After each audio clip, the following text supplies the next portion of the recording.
Yesterday we said that if a person does even one sin, in that moment they're called completely wicked, Russia, and in the moment they do tshuva, they return to God, they are considered completely righteous. So we're left with the question, in what moment does a person have the opportunity to be the Beinoni, the in-between, or the 50-50 kind of person? There's no room for that.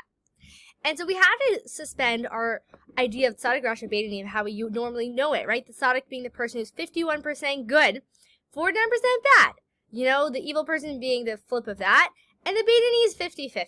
And we're realizing that those terms that we're used to, tzaddik, rasha, and Beinoni, those are just borrowed names. Those are names that are used in a heavenly tribunal, where a person is judged based on the amount of sins and merits that they have at the end of their life. This is not the terms that we want to use in everyday practice when talking about living, breathing human beings, tzaddik, rasha, Beinoni. This is something that's used for a heavenly court. So now we want to understand what is the true definition of the term tzaddik, right? We don't want the borrowed term, we want the real deal. Our sages have remarked that the righteous are judged and motivated and ruled solely by their good nature, meaning we spoke about how there's those different judges, right? There's the internal decision maker of the good inclination and as the evil inclination. And we're learning that the tzaddik is only solely motivated by their good nature. And we're going to see a source for this is that King David says, "My heart is void within me." This is from Tehillim 109, meaning that David had completely slayed his evil inclination through fasting, that he only had an internal judge of goodness within him. The Almighty saw that the righteous were few, and so he rose and planted and spread them in every generation. So based on this, a tzaddik is a unique individual, someone who's only ruled by their good nature, right, who is completely righteous, not just 51% good, no, completely righteous. That's a rare individual. And so we learn that the tzaddik is the foundation of the world. They're the Sod Olam. We need tzaddikim to upkeep the moral fabric and the spiritual fabric of this world, and that's why Hashem made sure that in every single generation there are going to be tzaddikim. I know the Baal Shem Tov, in his lifetime, when Baal Shem Tov started the Hasidic movement, he's the true, rebel of all time, rebelling against the classic norms that the heavens, that the only way to be spiritual is to be up in the clouds, and he really brought the idea that everyone can be holy and everyone is pure and everyone can serve God no matter where they're at. The Baal Shem Tov, who started the Hasidic movement, he was one of the Lamed Vav Tzaddikim. He was one of the 36 hidden righteous people in every single generation, and we need them because we need these outstanding individuals to hold up the moral and spiritual fabric of this world. We're learning that this is something very unique. Tzaddikim are really their own form of creation. So the key to understanding these different categories is going to be found in light of what Rabbi Chaim Vital, the main student of the Riha Kadosh, wrote in Shara Kedusha. Every Jew, whether righteous or wicked, possesses 2 souls. That's right, 2 souls. Woo! Breaking news. As it is written, and neshamot, which I have made. This is a quote from Isaiah. And there it says the word neshamot, which means souls, and it says it in the plural. So we don't just have 1 soul. Good news for you. We got 2. This is going to make ourselves a whole lot less confusing and understanding why we're always contradicting ourselves. Meaning there's part of ourselves that sets the alarm to get up at 6 a.m.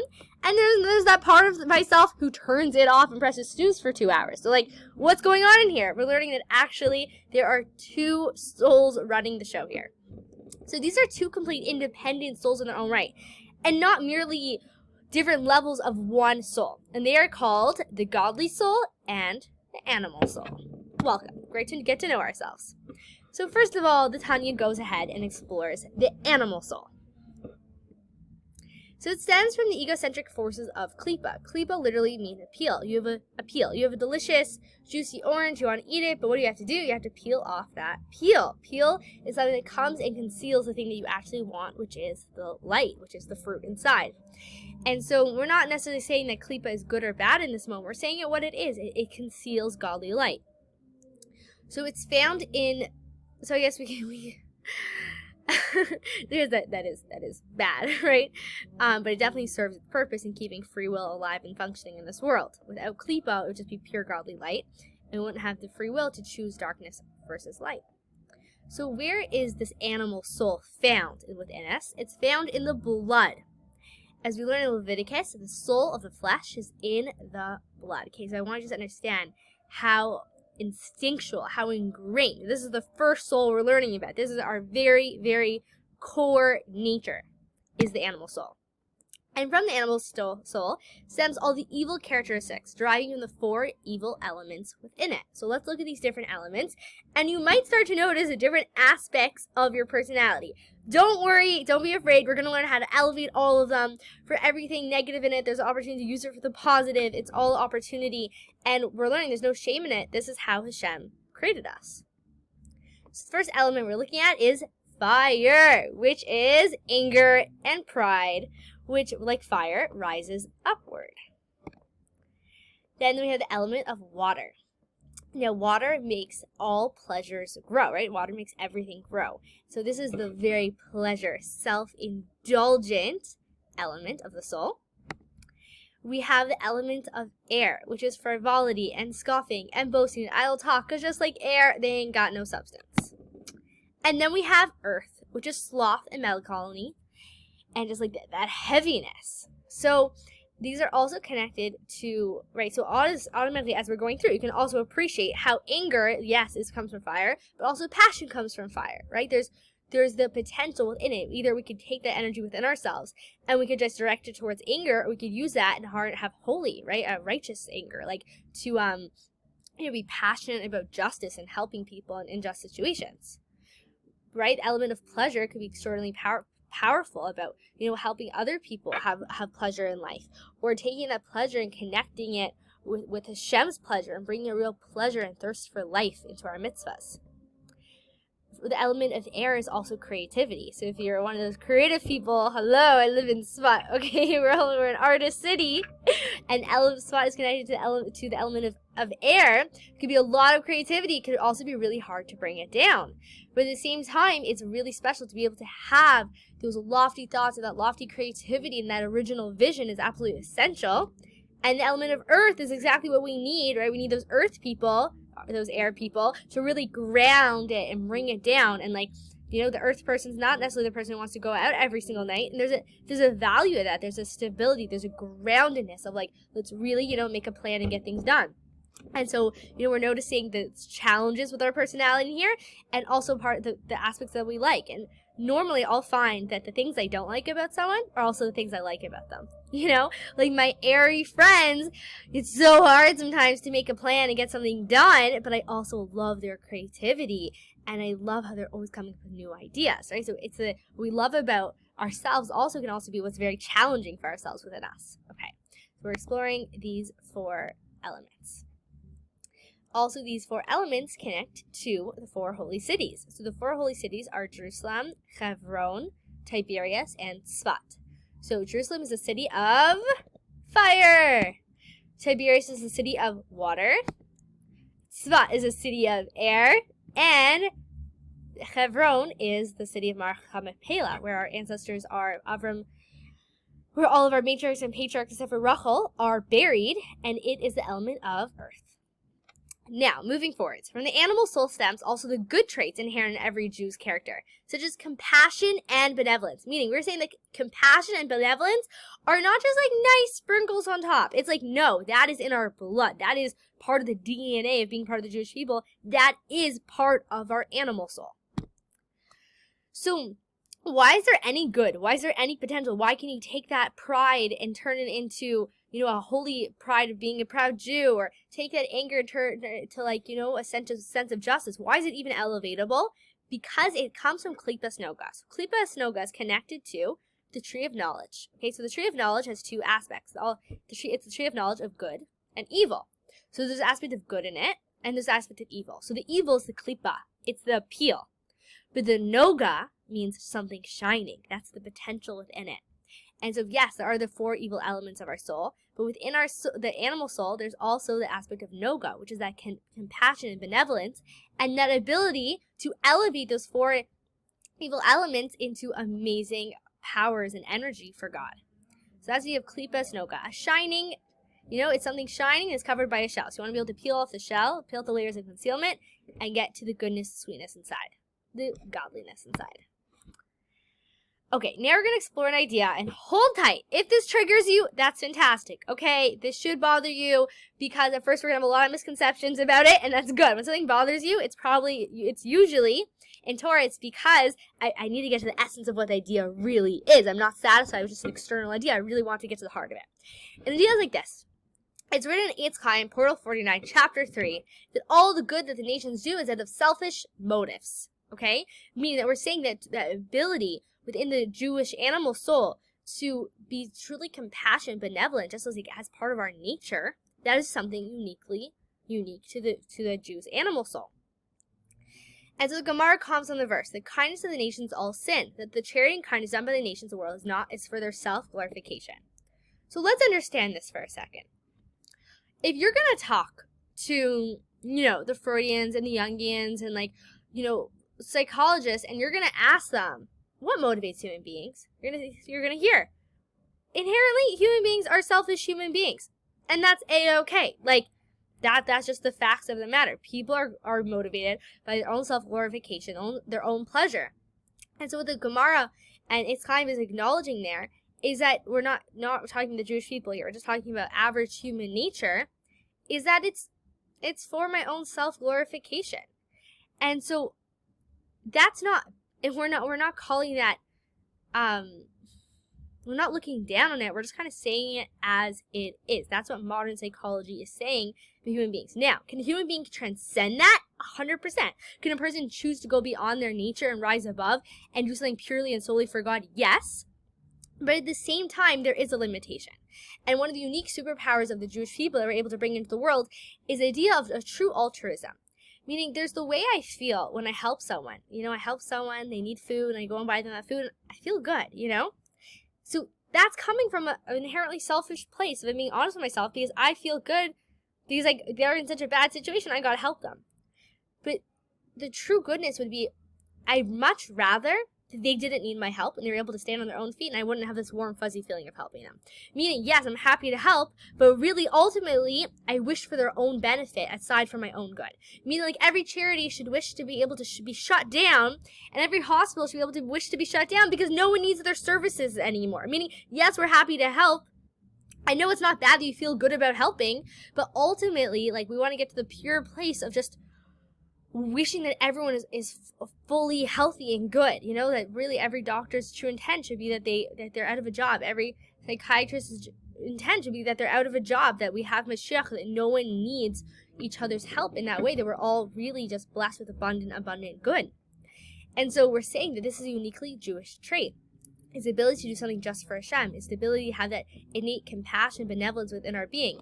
And so this isn't to walk around all haughty and proud and ooh, I have true compassion. I can really be altruistic. It's realizing, no, wow, I have a huge responsibility that within my soul, I have the power to really, really, really do something for Hashem, truly.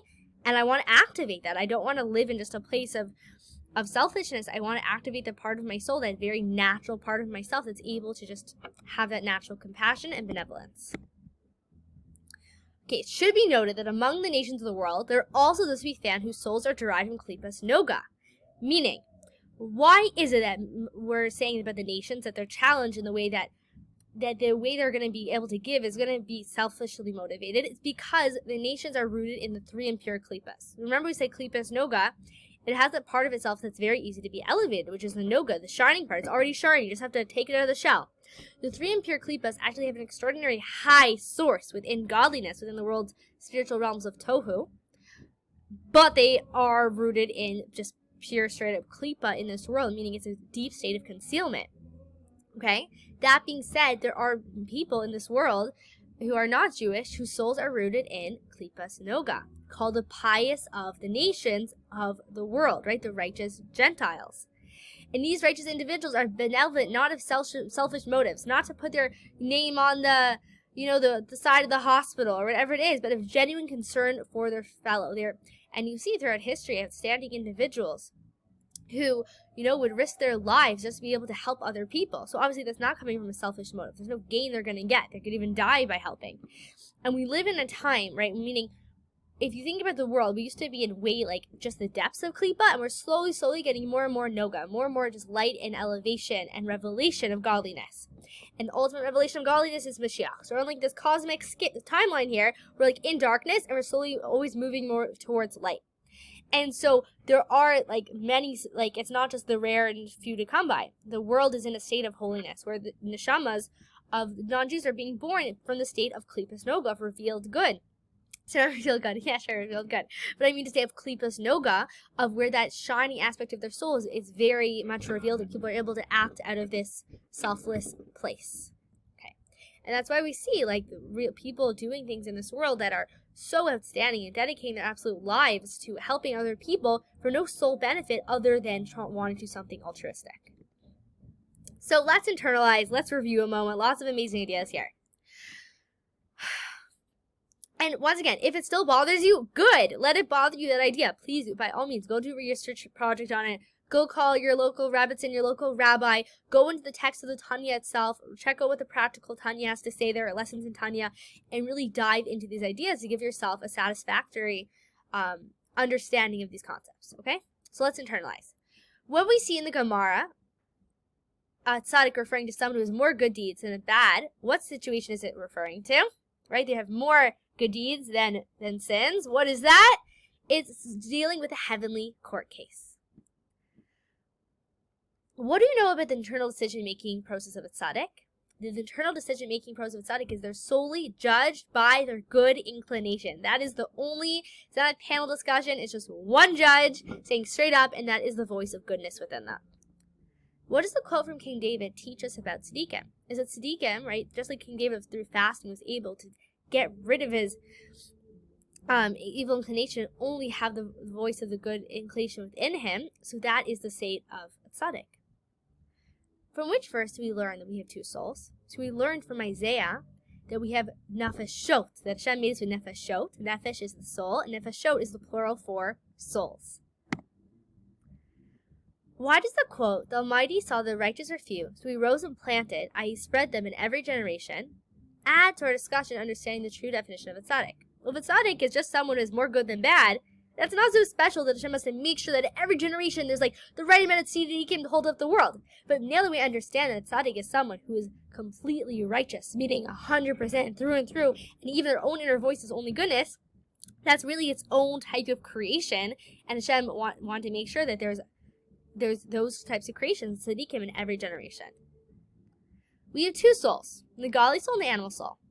Are they just internal voices that influence us, or are they our actual life force? So we said that these are two different life forces. These are two different souls. We have the soul that's in our blood, the animal soul. Tomorrow we're going to discuss, B'ezrat Hashem, God willing, the godly soul.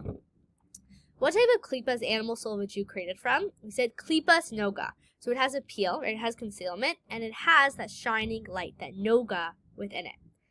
Like we said, from the tree of knowledge of good and bad. So there's the bad, right? But there's also the good contained within it, which it can be confusing. You have to sort them out. For each element of the animal soul, write the qualities that emanate from it. So fire, we said pride and anger. Water, pleasure. Air, frivolity, scoffing, idle chatter. And earth, depression, heaviness, laziness. And we also said that fire's potential to be passion. Water's the potential. This isn't from Tanya. Specifically, we're just adding in this idea, which is a Hasidic idea, but we're going to discuss it in other places. Water's the idea of like bringing that pleasure to a place of godliness. Air is like tapping into that creativity, and earth is tapping into our groundedness. What are the two qualities that are inherently part of the animal soul of a Jew? So compassion and benevolence. How can anything good come from klipas noga? Right? Like, how is that even possible? It's klipa, it's concealment, because it has noga. It's the tree of knowledge of good and evil. There is that goodness always within it. What does it mean that the kindness of the nations do is for their own sake? It's acknowledging the psychological principle that people do things for their own benefit, even if the benefit is just getting to feel that warm and fuzzy feelings. Is that things can be, the good things that we do can be selfishly motivated. And I think also sometimes we can notice within ourselves where it's coming from. Meaning if we do something good for someone else and they don't say thank you, and we're all upset, where is it really coming from in myself? Is it coming from a true place, or is it coming from a selfish place? Chapter review exercise. So when I'm teaching this to my seminary class, or if you're doing this with kids, or whoever you want to share these Tanya ideas with, is here is the chapter review exercise is have a element fashion show. So get different people to act out the 4 different personalities that stem from the 4 different elements. So you get someone to act out the element of fire, earth, water, and air and have fun with it. Thanks for taking the time to learn the Tanya together.